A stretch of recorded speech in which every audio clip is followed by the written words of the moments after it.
28 de agosto de 2016. Santa Mónica, California. Muere Alberto Aguilera Valadez, Juan Gabriel, a los 66 años. Y todo México se detiene. Las estaciones de radio suspenden su programación normal. Los noticieros interrumpen sus transmisiones. La gente llora en las calles, en los mercados, en los parques, en las cocinas de sus casas frente al televisor. Porque Juan Gabriel no era solamente un cantante. Era el compositor más importante de la música popular mexicana del siglo XX. El hombre que escribió más de 1800 canciones. El hombre que llenó el Palacio de Bellas Artes 2 veces cuando nadie en la historia lo había hecho una. El hombre que convirtió el dolor en melodía y la pobreza en poesía y el abandono en algo que millones de personas pudieron cantar en voz alta sin avergonzarse. El orgullo de Ciudad Juárez. El orgullo de México entero. Pero hay algo que nadie contó ese día. Algo que los noticieros no mencionaron. Que las biografías oficiales dejaron fuera deliberadamente. Que los homenajes póstumos sepultaron bajo capas de flores y aplausos y lágrimas y discursos sobre el legado. Porque Juan Gabriel cargó algo durante casi 20 años. Algo que tiene que ver con el hombre más poderoso de la televisión mexicana durante 3 décadas consecutivas. Algo que quedó registrado en documentos internos, en testimonios de personas que estuvieron adentro, en conversaciones que sobrevivieron al tiempo y que hoy, por primera vez, se pueden contar sin miedo. Esta es la historia de lo que ocurrió entre Juan Gabriel y Raúl Velasco. No la historia oficial. No la de las sonrisas perfectas frente a las cámaras ni la de los abrazos calculados en el foro de Siempre en Domingo ni la que Televisa construyó durante décadas y distribuyó como si fuera la única versión posible de los hechos. Esta es la otra historia. La que ocurría cuando las cámaras se apagaban y los foros quedaban vacíos. La que conocían los empleados de Televisa que trabajaron ahí durante los años 70 y 80 y que durante décadas guardaron en silencio porque hablar tenía un costo que no podían permitirse pagar. Llevo 4 años investigando esto. 4 años buscando fuentes, ganando confianza, esperando que las personas que sabían estuvieran listas para hablar. Conseguí 4 testimonios de personas que estuvieron dentro de Televisa durante esos años. Conseguí documentos internos del canal que muestran movimientos de dinero que nunca tuvieron explicación pública.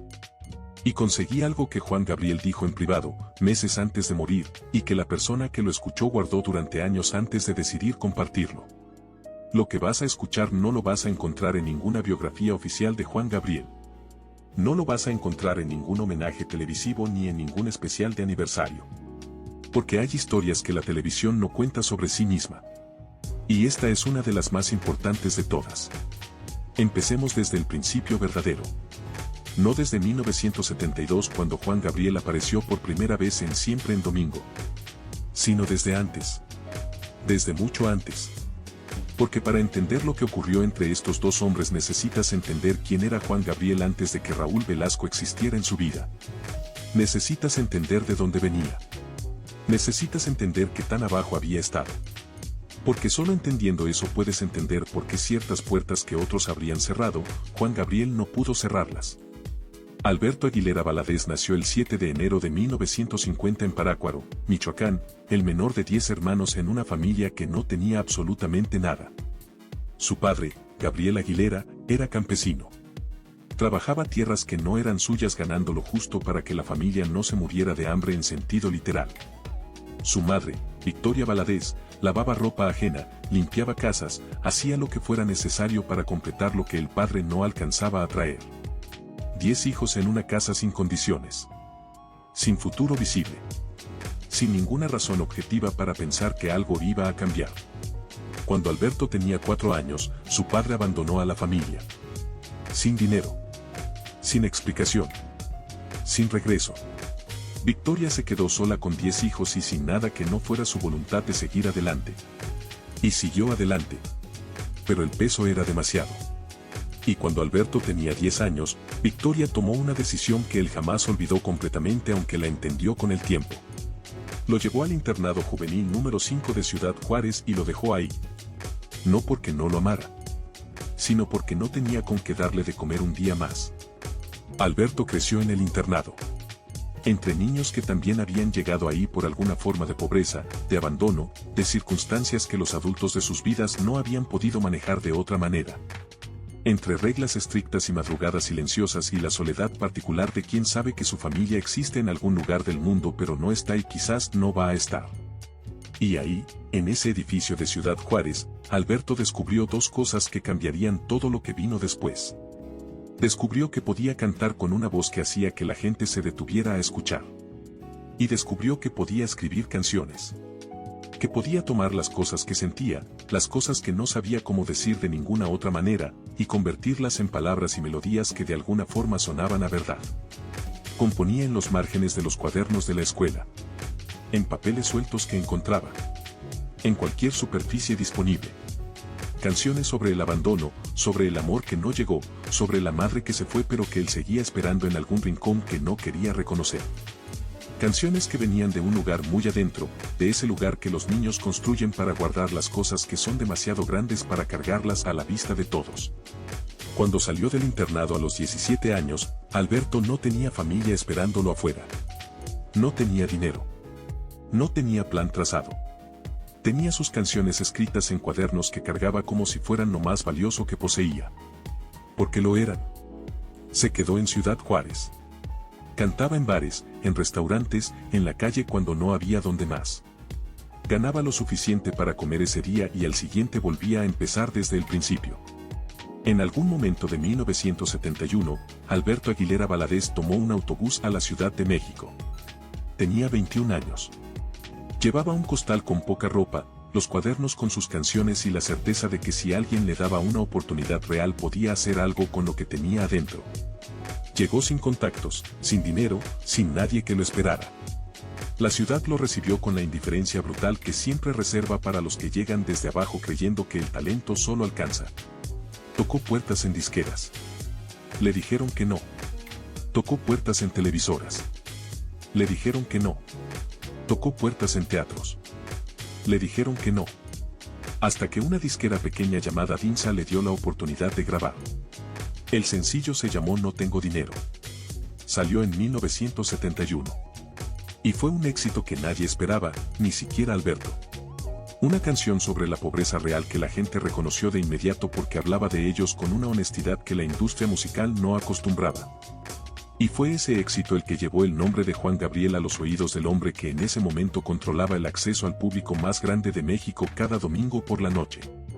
Raúl Velasco escuchó No Tengo Dinero en la radio. Y mandó llamar a Juan Gabriel. Yo hablé con 4 personas que trabajaron dentro de Televisa durante los años en que Juan Gabriel y Raúl Velasco tuvieron su relación más intensa. Las 4 pidieron anonimato. Las 4 condicionaron su testimonio a que no revelara detalles que pudieran identificarlas. Y las 4, sin haberse coordinado entre sí, sin conocerse entre ellas, me describieron una dinámica que coincide en los puntos fundamentales con una consistencia que no puede ser casual. A la primera la voy a llamar Esperanza. Trabajó en la producción de Siempre en Domingo desde 1970 hasta 1982. 12 años adentro del programa más poderoso de la televisión mexicana. 12 años viendo desde el foro lo que las cámaras captaban y lo que no captaban. Esperanza me contó que recuerda perfectamente el día que Juan Gabriel llegó por primera vez a los estudios de Televisa San Ángel en 1971. Me dijo que llegó con ropa sencilla, con zapatos que ya habían visto demasiado uso. Con esa energía específica de alguien que sabe que está parado frente a la oportunidad más importante que ha tenido y que no puede permitirse desperdiciarla. Me dijo que había algo en su manera de moverse por los pasillos que comunicaba al mismo tiempo confianza en lo que podía hacer y conciencia absoluta de lo poco que tenía para negociar. Raúl Velasco lo recibió en su camerino privado antes del ensayo. Con la puerta cerrada. Esperanza me dijo que estuvieron adentro aproximadamente 1 hora. Y que cuando Juan Gabriel salió de ese camerino y caminó hacia el foro para el ensayo, ella lo observó con la atención que se le presta a alguien nuevo. Alguien que aún no tiene categoría establecida dentro del sistema y al que todos evalúan en silencio. Me dijo que la expresión que vio en la cara de Juan Gabriel en ese momento tardó años en encontrarle el nombre correcto. Que durante mucho tiempo lo describía como algo, como una expresión difícil de definir. Hasta que un día, revisando sus propios recuerdos de ese periodo, encontró la palabra. Resignación. No derrota. No tristeza. Resignación. La expresión de alguien que acaba de entender las reglas de un juego que no diseñó y que ha decidido jugarlo de todas formas porque no tiene otra opción que se parezca remotamente a una oportunidad. Juan Gabriel cantó esa noche en Siempre en Domingo y fue una explosión inmediata. El público del foro se puso de pie antes de que terminara la primera canción. Las líneas telefónicas del canal colapsaron con llamadas pidiendo que repitieran su actuación. Raúl Velasco lo presentó con una frase que todos los que estaban ahí recuerdan décadas después. Dijo, este joven viene de muy abajo y va a llegar muy arriba. Tenía razón. Pero lo que Raúl no dijo esa noche era todo lo que había ocurrido en el camerino cerrado antes de que Juan Gabriel pisara el escenario por primera vez. Esperanza me contó que a partir de ese debut se estableció una dinámica dentro del equipo de producción que todos observaban pero nadie nombraba. Juan Gabriel comenzó a aparecer en Siempre en Domingo con una frecuencia que ningún otro artista nuevo tenía. Mientras otros esperaban meses para ser invitados una segunda vez, Juan Gabriel regresaba cada 2 o 3 semanas. Y cada vez que regresaba, antes del programa, antes del ensayo, antes de cualquier cosa, entraba al camerino de Raúl. Con la puerta cerrada. Y salía con esa misma expresión que Esperanza había aprendido a reconocer desde la primera noche. Esperanza me dijo, todos en el equipo veíamos lo mismo. Pero nadie preguntaba. Porque preguntar en Televisa en esos años sobre ciertas cosas no era algo que se pudiera hacer sin que tuviera consecuencias para quien preguntaba. A mi segunda fuente la voy a llamar Rodrigo. Trabajó en el departamento de contabilidad de Televisa entre 1973 y 1986. 13 años procesando los números internos del canal más poderoso de México. 13 años viendo flujos de dinero que el público nunca supo que existían. Rodrigo me contó algo específico. Algo que tiene que ver con dinero y con documentos que él mismo procesó durante esos años. Me dijo que a partir de 1972, cuando Juan Gabriel comenzó a aparecer con regularidad en Siempre en Domingo, los pagos que se procesaban a nombre de Alberto Aguilera Valadez seguían una ruta que no era la ruta estándar del canal. Una ruta que incluía una autorización adicional que venía de la dirección artística y que Rodrigo, en sus primeros meses en el trabajo, intentó entender desde el punto de vista administrativo porque no encontraba el contrato que la justificara. Me dijo que le preguntó a su supervisor directo sobre esa autorización adicional. Y que su supervisor lo miró un momento y le dijo, eso siempre ha sido así. No preguntes más. Y Rodrigo no preguntó más. Pero siguió viendo los números. Durante 13 años siguió viendo los números. Lo que esos números mostraban, según Rodrigo, era que de los pagos totales procesados a nombre de Juan Gabriel, una porción consistente se transfería hacia una cuenta de producción interna cuyo código Rodrigo nunca pudo asociar a ningún proyecto específico, a ningún programa, a ninguna producción documentada. Una cuenta que existía en los registros del canal pero que no tenía correlato visible en ninguna producción real. Rodrigo me dijo que ese tipo de cuentas no era exclusivo del caso de Juan Gabriel. Que había otras. Pero me dijo que el porcentaje aplicado en el caso de Juan Gabriel era notablemente más alto que en los demás casos que él procesó durante esos años. Y que a diferencia de otras cuentas similares que en algún momento desaparecieron de los registros sin explicación, la cuenta asociada a los pagos de Juan Gabriel se mantuvo activa de manera ininterrumpida durante más de una década, desde 1972 hasta mediados de los años 80. Le pregunté a Rodrigo si en algún momento alguien dentro del departamento cuestionó formalmente esa estructura de pagos. Me dijo que sí. Me dijo que en 1975 un contador que acababa de incorporarse al departamento señaló la irregularidad en una reunión interna de trabajo. Presentó los números, hizo las preguntas que desde el punto de vista contable era lógico hacer. Y 3 días después ese contador fue transferido a otra área del canal. Nunca volvió al departamento de contabilidad. Y el tema no volvió a surgir en ninguna reunión mientras Rodrigo trabajó ahí. Rodrigo me dijo que guardó copias de algunos de esos registros. No de todos. De los que pudo. Me dijo que durante años no supo qué hacer con ellos. Que los guardó casi por instinto, sin un plan claro, simplemente porque algo le decía que eran importantes. Y que cuando Juan Gabriel murió en 2016 sacó esas copias del lugar donde las guardaba y las revisó durante días. Y decidió que algún día iba a contarle a alguien lo que había visto. Ese alguien soy yo.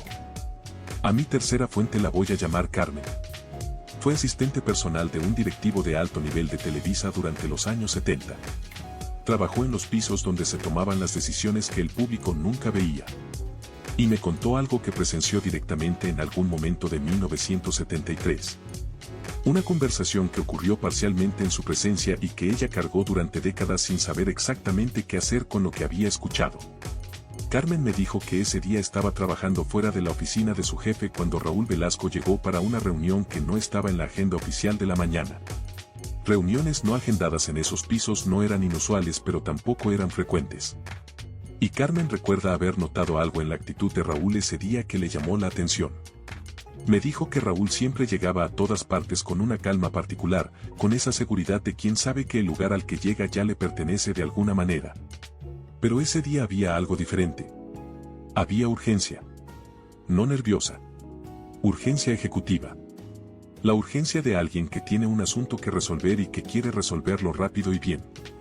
La reunión duró aproximadamente 40 minutos. Carmen escuchó fragmentos desde fuera. No todo. No la conversación completa. Pero escuchó suficiente para entender el tema central. Me dijo que se hablaba de Juan Gabriel. Que se mencionaba su nombre varias veces. Y que el contexto en el que se mencionaba no era el contexto de una discusión sobre su carrera artística ni sobre sus próximas apariciones en el programa. Era otro contexto. Un contexto que Carmen describió como el de una negociación sobre condiciones. Sobre términos. Sobre lo que era conveniente para todas las partes que permaneciera dentro del canal y lo que era conveniente que no saliera del canal. Carmen me dijo que cuando Raúl salió de esa reunión y pasó junto a ella en el pasillo, le dijo buenas tardes con su sonrisa perfecta de siempre. Como si acabara de salir de una conversación completamente ordinaria sobre asuntos completamente ordinarios. Como si nada de lo que había ocurrido dentro de esa oficina tuviera ningún peso particular. Le pregunté a Carmen si en su interpretación Juan Gabriel tenía conocimiento de que esa conversación había ocurrido, de que ese tipo de conversaciones sobre él ocurrían en esos pisos. Me dijo que no podía saberlo con certeza. Pero me dijo que en los meses siguientes observó algo en el comportamiento de Juan Gabriel dentro del canal que la llevó a creer que sí lo sabía. Me dijo que Juan Gabriel, que era naturalmente expresivo y abierto con el personal del canal en sus primeras visitas, se volvió más cuidadoso con el tiempo. Más medido.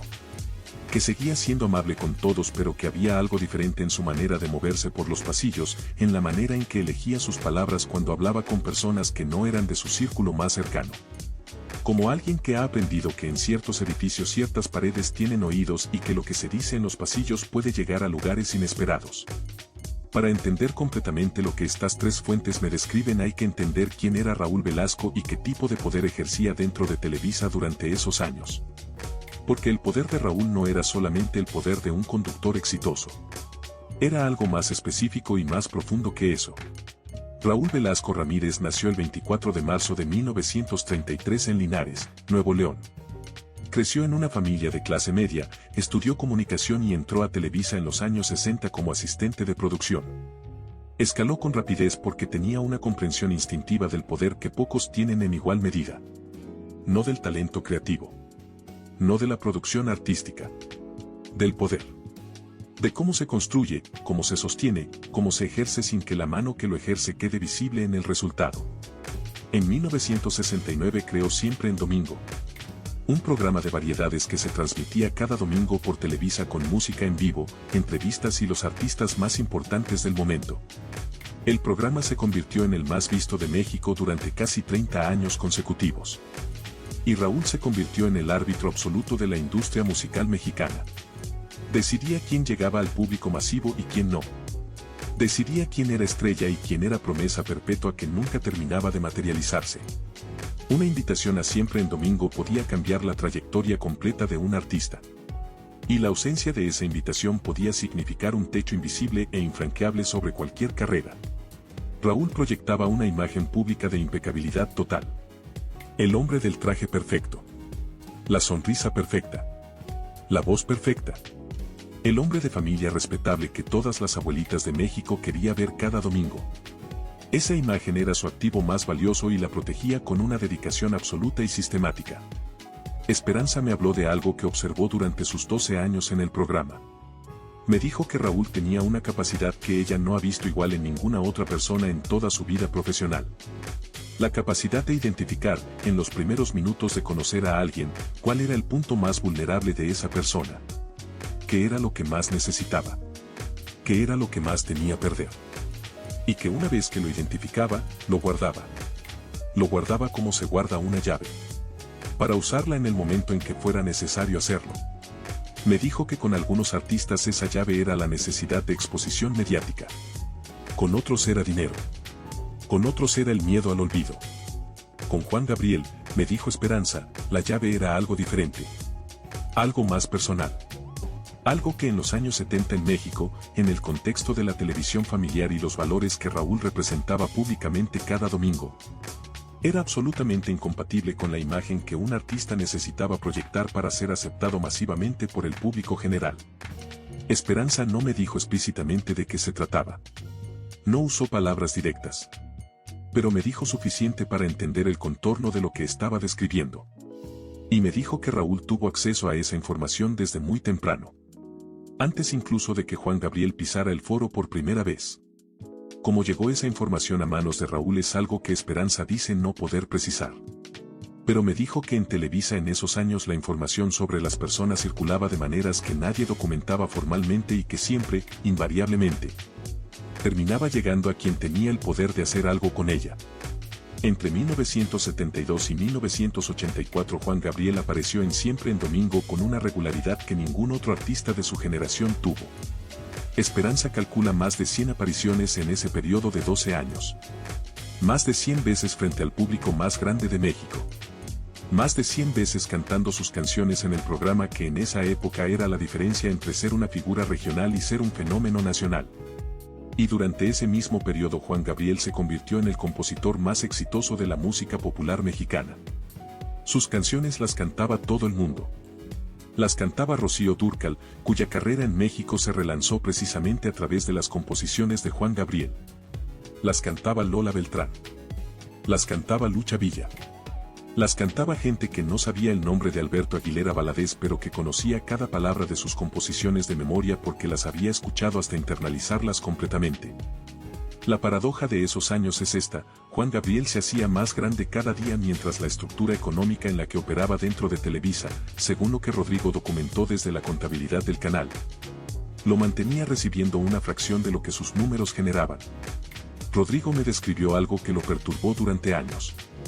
Me dijo que si uno tomaba los datos de audiencia de Siempre en Domingo en las semanas en que Juan Gabriel aparecía y los comparaba con las semanas en que no aparecía, la diferencia era consistente y significativa. Juan Gabriel movía el rating del programa de manera medible. Era uno de los artistas que más audiencia generaba de manera consistente durante toda esa década. Y sin embargo los pagos que Rodrigo procesaba a su nombre no reflejaban esa proporción. No se acercaban a reflejarla. Le pregunté a Rodrigo si había alguna manera de que esa diferencia tuviera una explicación contractual legítima. Si podría haber términos en algún contrato que justificaran esa estructura de pagos. Me dijo que esa fue exactamente la pregunta que él mismo se hizo durante meses cuando empezó a entender lo que veía.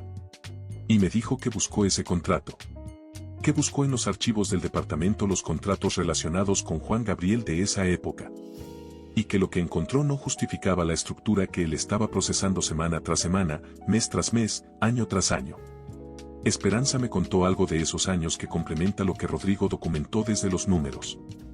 Me dijo que en algún momento de finales de los 70, en una conversación que ella presenció en el pasillo de producción entre Juan Gabriel y un músico amigo suyo, Juan Gabriel dijo algo que ella recuerda con precisión porque la impactó en ese momento. Dijo: yo sé perfectamente cuánto vale lo que hago y sé perfectamente cuánto me llega. Y no son el mismo número. Pero mientras me dejen cantar, yo canto. Esa frase dice dos cosas al mismo tiempo. Dice que Juan Gabriel tenía plena conciencia de la situación en la que operaba. Y dice también que en ese momento, para Juan Gabriel, el acceso a la plataforma valía más que cualquier otra consideración. Que prefería esa ecuación asimétrica a ninguna ecuación en absoluto. Para entender por qué Juan Gabriel podía decir eso hay que recordar de dónde venía. De un internado en Juárez. De la calle. De años de puertas cerradas. Para alguien que había dormido donde pudo y comido cuando pudo, el acceso garantizado al programa más visto de México no era solamente una oportunidad profesional. Era la materialización de todo lo que había soñado desde que componía en los márgenes de los cuadernos del internado. Y Raúl Velasco lo sabía. En 1984 algo cambió. La dinámica que había existido durante más de una década entre Juan Gabriel y Siempre en Domingo comenzó a modificarse de maneras que las personas que estaban adentro del canal notaron aunque no pudieran explicarlas del todo. Esperanza me contó que en ese año Juan Gabriel tuvo una conversación con Raúl Velasco que ella no presenció directamente pero de la que se enteró a través de personas que estuvieron cerca. Me dijo que fue en el camerino de Raúl, como siempre, pero que esta vez la conversación fue diferente en su duración y en lo que ocurrió después de ella. Me dijo que duró más de lo habitual. Y que cuando Juan Gabriel salió, la expresión que traía en la cara no era la resignación que Esperanza había aprendido a reconocer en todos esos años. Era otra cosa. Era algo que Esperanza describió como determinación. Como la expresión de alguien que ha tomado una decisión que sabe que tiene consecuencias pero que ha decidido que ya no puede seguir postergándola. Lo que se dijo en esa conversación es algo que ninguna de mis fuentes conoce con certeza. Pero lo que ocurrió en los meses y años siguientes a esa conversación es completamente documentable y forma un patrón coherente con lo que Esperanza describe. En 1984 Juan Gabriel firmó contratos con estructuras de producción independientes que le daban control directo sobre sus grabaciones. Comenzó a negociar sus derechos de composición de manera diferente a como lo había hecho hasta entonces.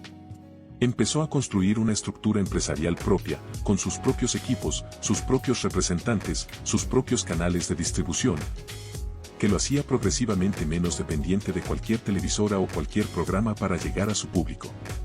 Rodrigo me confirmó que en ese periodo los registros contables que él procesaba relacionados con Juan Gabriel cambiaron de manera notable.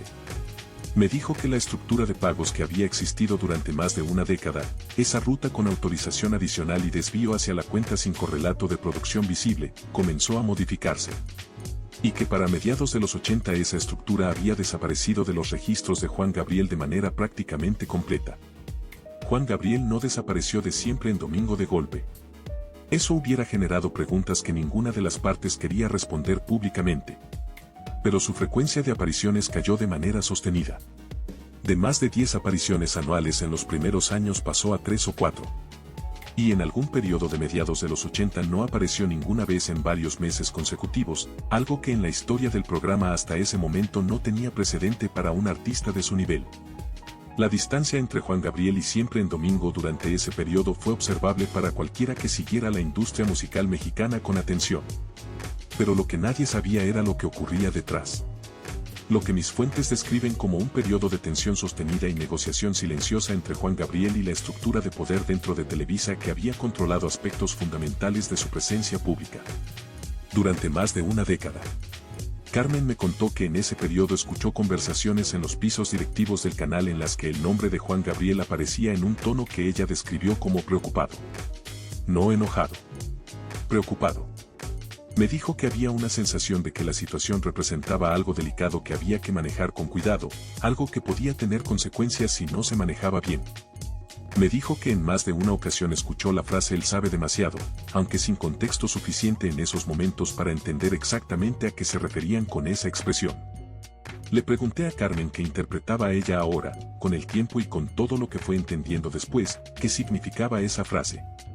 Me dijo que tardó años en construir una interpretación que le pareciera coherente con todo lo que había observado. Y que la interpretación a la que llegó era esta, que Juan Gabriel tenía conocimiento de cosas que ocurrían dentro del canal que involucraban a personas con mucho que perder si esas cosas se hacían públicas. Y que ese conocimiento era simultáneamente lo que lo mantenía en una posición vulnerable y lo que, llegado cierto punto, le dio la capacidad de renegociar los términos de su situación. Rodrigo me dijo algo que encaja con lo que Carmen describe.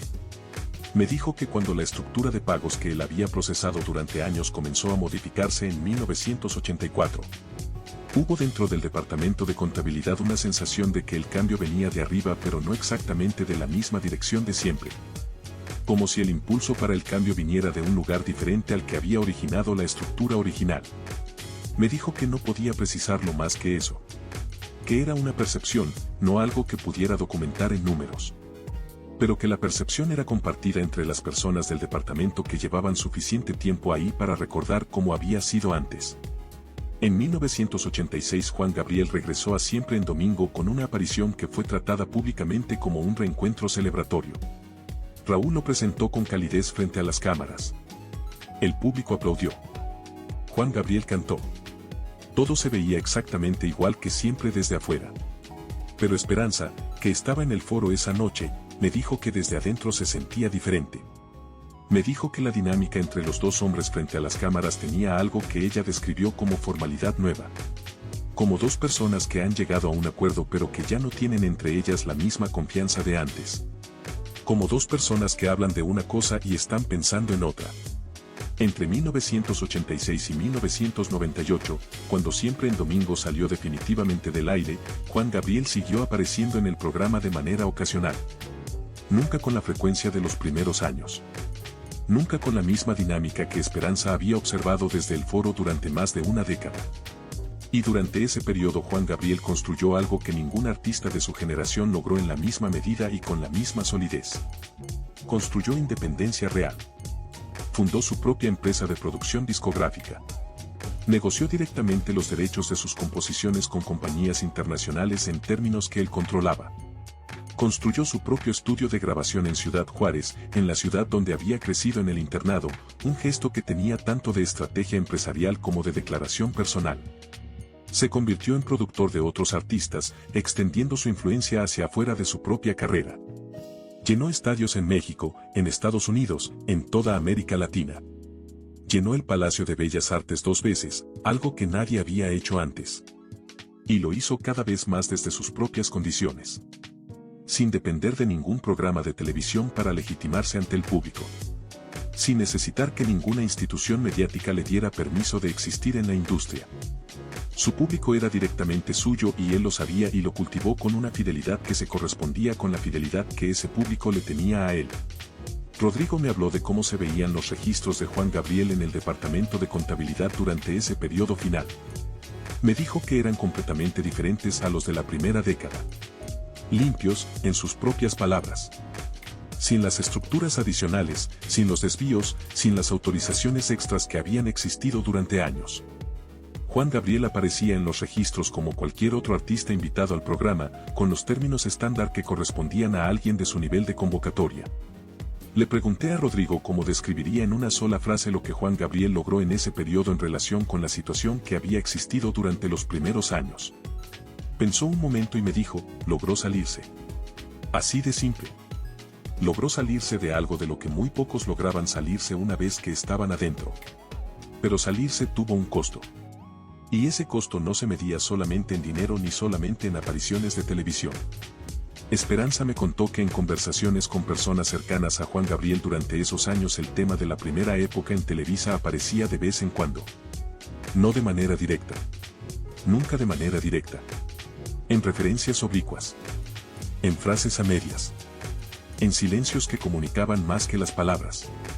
Como algo que estaba ahí siempre, como un mueble en una habitación que todos ven pero sobre el que nadie hace comentarios porque hacerlos requeriría explicar por qué está ahí. Raúl Velasco murió el 26 de noviembre de 2006 en la Ciudad de México. Tenía 73 años. Murió de complicaciones de salud después de un periodo de enfermedad que había mantenido relativamente alejado de la atención pública. Y México lo lloró como lloró a pocos. Los noticieros transmitieron especiales de horas. Los artistas que había lanzado o impulsado dieron declaraciones emotivas sobre lo que Raúl había significado para sus carreras. Televisa lo despidió con la solemnidad que reserva para sus figuras más importantes. El padre de la televisión mexicana. El arquitecto de 3 décadas de entretenimiento dominical. El hombre que había puesto a México a escuchar música junta cada domingo durante casi 30 años. Juan Gabriel dio una declaración pública cuando se enteró de la muerte de Raúl. Fue breve. Midió cada palabra con la precisión que lo caracterizaba cuando hablaba de cosas que le importaban de verdad. Dijo que Raúl había sido importante para su carrera. Que le debía mucho. Que México perdía a una figura que había marcado una época de la televisión y de la música del país. Palabras correctas. Palabras exactas. Las palabras de alguien que sabe perfectamente qué decir en un momento como ese y qué no decir. Esperanza me contó que cuando escuchó esa declaración pensó algo que no le dijo a nadie en ese momento. Pensó que las palabras que Juan Gabriel había elegido eran simultáneamente verdad y no toda la verdad. Que había un espacio enorme, un espacio del tamaño de décadas, entre lo que Juan Gabriel dijo públicamente y lo que Juan Gabriel podría haber dicho si las circunstancias y las consecuencias hubieran sido otras. Yo le pregunté a Esperanza si en su opinión Juan Gabriel alguna vez habló de manera más abierta sobre su relación con Raúl Velasco, sobre lo que había ocurrido en esos primeros años, con alguien de su confianza. Me dijo que no lo podía saber con certeza directa. Pero me dijo que conocía personas cercanas a Juan Gabriel que le habían dicho que sí. Que en contextos muy privados, con personas de su círculo más íntimo, Juan Gabriel había tocado el tema en alguna ocasión. No con detalles. No con nombres ni fechas ni cantidades. Sino con esa manera particular que tenía de decir las cosas importantes diciendo apenas lo suficiente para que quien lo escuchara entendiera lo que era necesario entender. Y me dijo que una de las frases que esas personas le habían transmitido, atribuida a Juan Gabriel, era la siguiente. Me costó mucho llegar a donde llegué. Más de lo que la gente sabe. Y no todo ese costo fue trabajo. Esa frase es sencilla. Pero si se escucha sabiendo lo que Esperanza y Rodrigo y Carmen describieron desde sus distintos puntos de observación dentro de Televisa durante esos años. Esa frase contiene todo lo que Juan Gabriel eligió no decir en voz alta durante el resto de su vida. A mi cuarta fuente la voy a llamar Marcos. Formó parte del equipo cercano de trabajo de Juan Gabriel durante los últimos años de su vida. No era un amigo de la infancia ni alguien del círculo personal más íntimo. Era alguien que trabajaba con él, que viajaba con él, que pasaba tiempo real en los mismos espacios durante periodos prolongados y que tuvo acceso a conversaciones que ocurrían en los momentos de distensión que el trabajo genera cuando dura suficiente tiempo. Marcos me contó que en algún momento de 2015, no recuerda si fue principios o finales del año, durante un viaje de trabajo, Juan Gabriel habló de los primeros años en la industria de una manera más directa de lo que Marcos le había escuchado en todo el tiempo que llevaban trabajando juntos. Me dijo que estaban solos, que era tarde en la noche, que habían terminado el trabajo del día y que Juan Gabriel estaba en ese estado particular que el cansancio genuino produce en algunas personas. Un estado en el que las defensas habituales bajan un poco y ciertas cosas salen que en otros momentos no saldrían. Me dijo que Juan Gabriel habló de los primeros años en Televisa. No con nombres. No con detalles específicos. Pero habló. Dijo que cuando llegó a esa industria siendo muy joven y sin nada entendió muy rápido algo que nadie le había explicado y que no venía escrito en ningún lugar. Que el talento era necesario pero no suficiente. Que había otras monedas de cambio que circulaban en esos ambientes. Y que él había pagado con monedas que si pudiera regresar atrás no volvería a pagar. Marcos me dijo que no le preguntó qué significaba eso exactamente. Que sintió que Juan Gabriel había dicho lo que quería decir y que una pregunta directa hubiera sido una intromisión en algo que Juan Gabriel había abierto apenas lo suficiente, ni más ni menos de lo que había elegido abrir.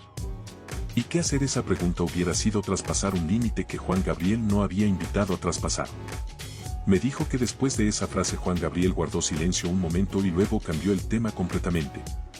Habló de sus hijos adoptivos. De lo que quería para ellos. De cómo quería que lo recordaran. Y la transición fue tan abrupta y tan definitiva que Marcos entendió que la puerta que se había abierto brevemente se había cerrado y no iba a volver a abrirse esa noche. Marcos me dijo que guardó esa conversación durante años. Que la pensó muchas veces. Que cuando Juan Gabriel murió en agosto de 2016, esa conversación fue una de las primeras cosas que le vinieron a la mente. Y que decidió que algún día la iba a contar si encontraba el contexto correcto para hacerlo. Hay una pregunta que surge de manera natural cuando se escucha todo lo que estas cuatro fuentes describen desde sus distintos puntos de observación. La pregunta es esta: con todo lo que Juan Gabriel construyó, con toda la independencia que logró, con todo el poder que acumuló a lo largo de décadas, ¿por qué nunca habló? ¿Por qué nunca contó públicamente lo que había ocurrido en esos primeros años? ¿Por qué eligió el silencio hasta el final? Mis cuatro fuentes me dieron respuestas distintas a esa pregunta. Y las cuatro respuestas juntas dicen algo más completo que cualquiera de ellas por separado. Esperanza me dijo que en su opinión Juan Gabriel sí habló. Que habló todo el tiempo. Que habló en sus canciones, en sus letras, en esas composiciones que exploraban el poder y la vulnerabilidad y las relaciones asimétricas y el dolor que se guarda porque no tiene otro lugar a donde ir. Me dijo que quien conocía la historia y escuchaba ciertas canciones de Juan Gabriel con ese conocimiento escuchaba dimensiones que el público general no escuchaba. Que había una conversación paralela que Juan Gabriel mantuvo durante décadas a través de su música con las pocas personas que tenían el contexto para entenderla. Rodrigo me dijo que el silencio de Juan Gabriel tenía para él una lógica estrictamente práctica. Me dijo que hablar públicamente de lo que había ocurrido dentro de Televisa hubiera requerido nombrar a personas, mostrar documentos, sostener acusaciones frente a una institución que tenía los recursos legales y mediáticos para convertir a quien la atacara en el agresor de la historia. Me dijo que Juan Gabriel lo había calculado y había decidido que el costo de hablar era más alto que el costo de callar. Y que esa era una decisión racional, no una cobardía. Carmen me dio la respuesta que más me impactó. Me dijo que Juan Gabriel no habló públicamente porque entendió algo fundamental sobre cómo funciona el poder. Que el poder no desaparece cuando la persona que lo ejerció muere. Que el poder se instala en instituciones que sobreviven a las personas y que siguen teniendo la capacidad de construir y destruir narrativas sobre cualquier individuo, vivo o muerto. Y que Televisa en 2016 seguía siendo Televisa. Seguía siendo la televisora más poderosa de México. Seguía teniendo esa capacidad. Y Juan Gabriel lo sabía. Lo había aprendido a los 21 años en los pasillos de San Ángel y no lo había olvidado en los 45 años que siguieron. Marcos me contó algo más sobre esa noche de 2015 en la que Juan Gabriel habló de las monedas de cambio que no volvería a pagar. Me dijo que después de que Juan Gabriel cambió el tema y empezó a hablar de sus hijos y de cómo quería ser recordado, hubo un momento en que hizo una pausa larga y dijo algo que Marcos no esperaba. Dijo que no tenía rencor. Que había pasado demasiado tiempo y demasiadas cosas para que el rencor tuviera sentido. Y que lo que le había ocurrido en esos primeros años, aunque no lo elegiría de nuevo, era parte de la historia que lo había hecho llegar a donde llegó. Marcos me dijo que esa parte de la conversación nos sorprendió más que la parte de las monedas de cambio. Porque sonaba verdadera. No como algo que Juan Gabriel decía para quedar bien ni para cerrar un tema incómodo. Sonaba como algo que había trabajado durante mucho tiempo y que había llegado a creer de verdad. Eso no hace que lo que ocurrió sea menos importante de contar. Al contrario, hace que sea más importante. Porque una persona que logra no tener rencor por algo que la marcó profundamente no lo logra ignorando lo que ocurrió. Lo logra atravesándolo. Y atravesar algo requiere que ese algo sea real, que tenga nombre, que se pueda mirar de frente aunque sea en privado, aunque sea en conversaciones en las que las puertas se abren apenas lo necesario y luego se cierran. Juan Gabriel atravesó eso. Lo atravesó solo, en silencio, sin que el público que lo amaba supiera que había algo que atravesar. Y al mismo tiempo usó lo que atravesó para escribir canciones que hablaban de cosas que millones de personas necesitaban que alguien pusiera en palabras. Esa es quizás la dimensión menos reconocida de su legado. Que no fue solamente un talento extraordinario. Fue una persona que convirtió su propia experiencia, incluso las partes más oscuras de esa experiencia, en algo que otros pudieron usar para entender las suyas. Esperanza me dijo algo en nuestra última conversación que resumió todo de una manera que no he podido sacarme de la cabeza desde entonces. Me dijo que durante los 12 años que trabajó en Siempre en Domingo vio pasar a cientos de artistas por ese foro. Vio a algunos llegar desde muy abajo y construir carreras extraordinarias. Vio a otros llegar con todo a favor y desvanecerse sin dejar huella. Y me dijo que en todo ese tiempo no conoció a nadie que tuviera la combinación particular de cosas que tenía Juan Gabriel. La voz, las canciones, la conexión con la gente. Pero también, me dijo, y esto es lo que más recuerdo, la capacidad de cargar cosas que habían aplastado a otros y seguir de pie. Seguir cantando. Seguir escribiendo. Seguir dándole a la gente lo que la gente necesitaba aunque nadie supiera lo que él cargaba para poder dárselo. 28 de agosto de 2016. Juan Gabriel muere en Santa Mónica. Y México llora. Y los homenajes llegan de todos lados. Y Televisa transmite especiales durante días con las mejores actuaciones, con las canciones más recordadas, con los testimonios de los artistas que lo conocieron y lo quisieron. Y todo es flores y aplausos y la celebración de un legado que nadie puede discutir porque es real y es enorme y pertenece a la historia de la cultura mexicana de la segunda mitad del siglo XX de una manera que nada va a cambiar. Todo eso es verdad. Y nada de lo que se cuenta en esta historia lo contradice ni lo disminuye.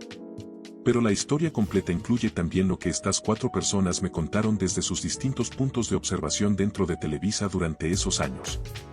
Incluye los camerinos cerrados y los registros contables con estructuras que no tenían justificación contractual visible y las conversaciones en pisos directivos sobre condiciones y términos que nadie documentó formalmente, pero que dejaron huellas en la memoria de quienes las presenciaron. Incluye las monedas de cambio que Juan Gabriel dijo en privado que no volvería a pagar. Incluye la expresión de resignación que Esperanza vio en su cara la primera vez que salió del camerino de Raúl Velasco. Incluye el silencio de décadas que Juan Gabriel mantuvo sobre una parte de su historia que evidentemente existió y que evidentemente tuvo un peso real en la persona que fue y en las decisiones que tomó. ¿Por qué contar esto ahora? No para destruir un legado. El legado de Juan Gabriel no necesita protección y no puede ser destruido por ninguna historia. 1800 canciones no desaparecen. El Palacio de Bellas Artes lleno 2 veces no desaparece. La voz que entró a cada casa de México durante décadas no desaparece. Se cuenta porque la historia completa de una persona incluye no solo lo que logró sino lo que atravesó para lograrlo. Se cuenta porque hay personas que vivieron situaciones similares dentro de esa industria y de otras industrias y que necesitan escuchar que lo que vivieron tiene nombre y que no son las únicas. Se cuenta porque el silencio que protege a las instituciones no debería ser eterno solo porque las instituciones son poderosas. Juan Gabriel dijo una vez que él hacía música para la gente que la necesitaba, para la gente que encontraba en sus canciones algo que no encontraba en ningún otro lugar. Esa gente merece conocer la historia completa. La que vivió Alberto Aguilera Valadez, el niño del internado de Juárez, en los pasillos y los camerinos de un canal de televisión cuando tenía 21 años y el mundo entero estaba a punto de abrirse frente a él. La historia que él no pudo contar pero que las personas que estuvieron cerca guardaron durante décadas esperando el momento de hacerlo. Ese momento es hoy.